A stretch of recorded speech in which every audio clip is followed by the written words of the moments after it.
Good afternoon, everybody, and welcome back to the Still Swinging Podcast.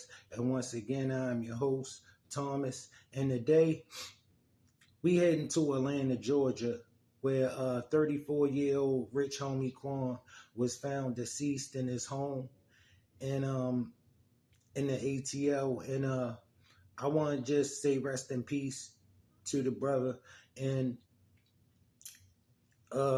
my condolences to his family. Rich homie Quan, man, I really liked Rich homie Quan. Well, his music, I did, And when he passed, I started thinking about him, and I didn't even really realize he had so many songs that I liked until, I really thought about it. And I was like, that youngster do got a lot of music and a lot of songs that I liked.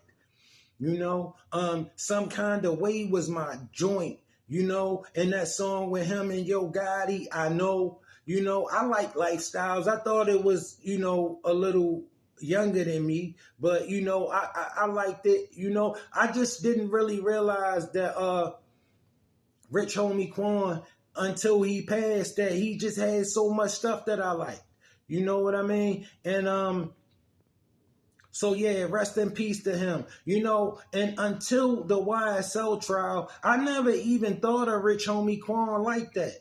You know what I mean? Like that he would be having problems on the street. He just, you know what I mean? I don't know. Listen, probably because, look, I ain't in their business like that. You know what I mean? And all I ever heard about him was his music.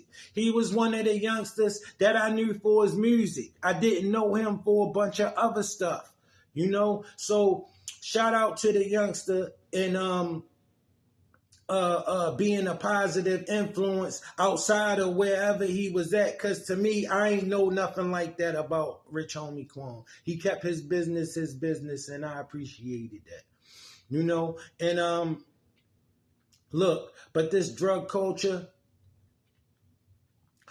to the youngsters who might be listening, let me let you in on a little something, all right? Look, drugs is like one of the top 3 sellers around the world for a reason, all right? It ain't because people can just stop. All right, let me tell you something. It's food, water, and medicine. They the top 3 sellers. All right, I remember in 2000, I got sentenced in U.S. District Court. And they sentenced me under criminal livelihood. They was enhancing me. And I was like looking at my lawyer and I was saying, well, what is criminal livelihood? And he said, Thomas, that means you make your living as a criminal. That means you don't have a side job. You don't have another occupation. You don't do anything but be a criminal. Thomas, that means if your daughter got a new pair of shoes, you bought them being a criminal. That means all the nice things you got it, you acquired it being a criminal. I looked at my attorney and I was like, I don't have anything in my stash that they don't have in the pharmacy under a different name. He said the difference is they can tax that. They can't tax yours. And trust me, that's their only problem with it. I said, that's crazy because I knew that. I said, because, look, I might can't control the dosing, but they sure can. Some of them been doing that before I was born, and bro, and like I'm telling you, listen, getting started is easy. But when the party over and it been over and you realize you the one still partying, it's a problem, bro. It's a problem. Look, I'm telling you right now, the quickest way to ruin your life, start using drugs. Start going to jail. Prison, jail, death. Prison, death, Drugs, yo, they 3 ways to surely ruin your life. If nobody ain't told you, let me be the one to tell you. That's one way to surely ruin your life.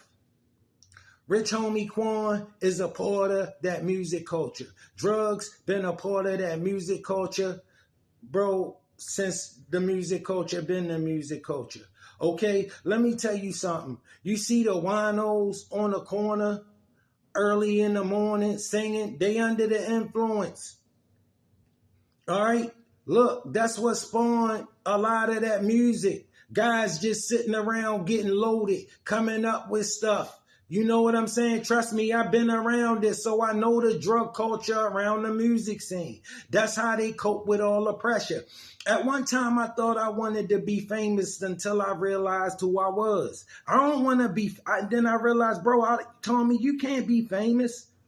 Yo, I hate people knowing me and I don't know them. And I was like that in the street all my life. You know, people always knew me and I ain't know who they were. You know, and I didn't like that. But that's the world that they live in, that paranoid world. You know, where you can't trust nobody. Everybody wants something from you. And you know what I mean? People handle pressure different ways. You know what I mean? But youngster, I'm telling you, find another way.